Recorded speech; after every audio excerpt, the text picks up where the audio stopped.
So here's a comparison between the graphics and visuals of Microsoft Flight Simulator 2024 and MSFS 2020, the two editions of the game essentially side by side. Now, full disclosure here for clarity, just so everyone understands the context, I didn't attend the recent Microsoft preview event for this game. I was unable to go there, even though I was invited. The footage on screen here is based on screenshots that Microsoft sent over to me, and I've put them together so we can compare the two versions of the game side by side.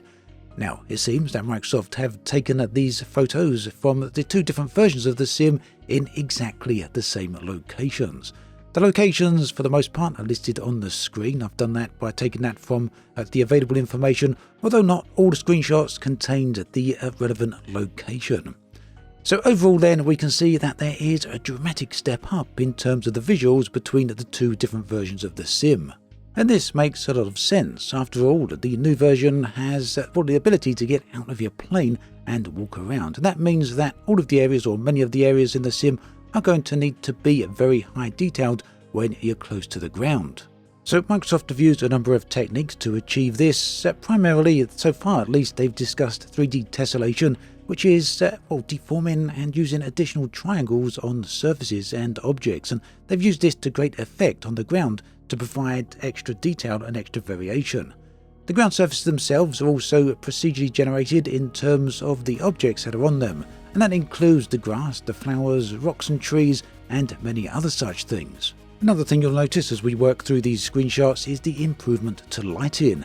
So the new version of the sim has a completely new lighting system.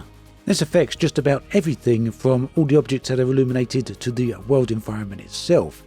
Now, I'm also going to stick on this particular screenshot for a while because there's something I really want you to notice, and that is the clouds. Now, Microsoft have said that the clouds have been improved vastly in Flight Sim 2024. Look at how the clouds orientate themselves around Mount Fuji here. Lovely stuff. There's also going to be new cloud layers such as cirrus cloud, so that's going to be very nice to see as well. Here's another look at just the improvement in the ground itself. We can see how this is really going to help when you're walking around on the ground surfaces. Talking of which, many of the screenshots are low down to the ground, but here's a few with some altitude. The Grand Canyon itself is a particularly interesting example. Now I'm going to stay on this screenshot for a little bit longer. One thing that's happened here is that the digital elevation maps, the digital data used for the Grand Canyon has, as far as I understand it at least, been changed to a resolution of 50 centimeters. This is an absolutely massive deal because obviously, the results speak for themselves. Just look at the quality here. You can also notice some of the new cloud layers up on the top left-hand corner of these screenshots. Looks really, really nice, doesn't it?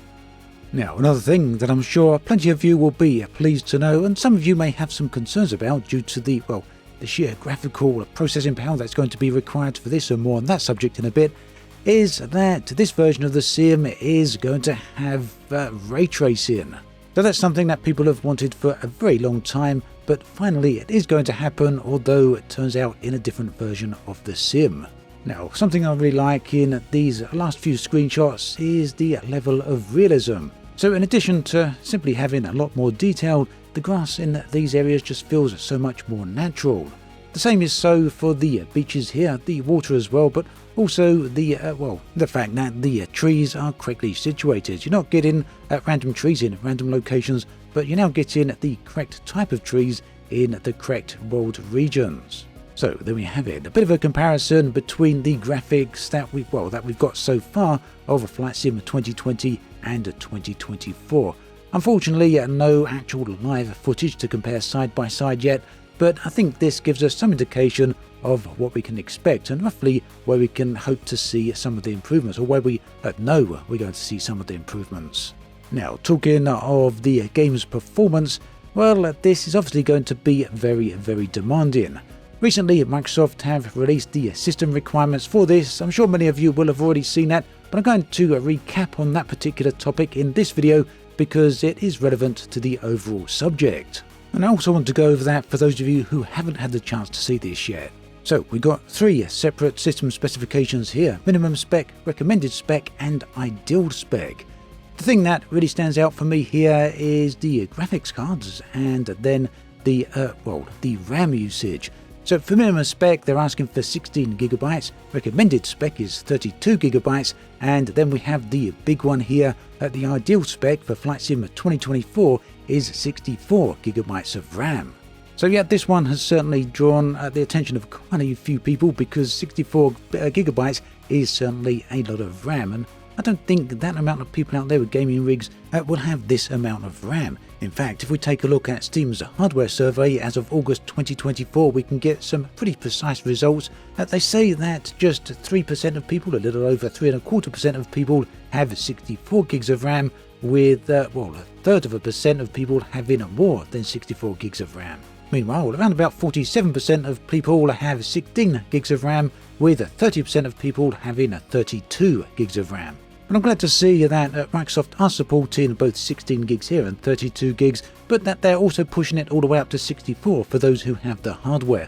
After all, Flight Sim has always been about pushing the limits. Now, in terms of graphics cards, on the minimum spec we've got a GTX 970, that's a pretty old graphics card at this point. Recommended specs is an RTX 2080, and the ideal specs is an RTX 4080. Finally, the other bit of information here, which is certainly going to be somewhat restrictive for a number of people out there, is the bandwidth requirements. Keep in mind that this is always an online game, you won't be able to play it offline. In fact, the install size of the sim, I do believe, is around about 30GB, which is massively reduced down from the original version, the 2020 version. But that said, this is because so much of the client, so much of the data is going to be stored online. And yes, that means you're going to need a lot of bandwidth. So minimum specs is 10 megabits per second, recommended is 50, and the ideal spec is 100 megabits per second. So there we have it, a comparison of some of the graphics between Flight Sim 2024 and the 2020 edition, as well as a look at the system specs. Let me know your thoughts and feelings on all of this in the video description, or in the video comments rather. I'd love to hear from you. Meanwhile, do check out the links on the screen right here for another video. Thanks for watching this video. I'll catch you next time. Do take care.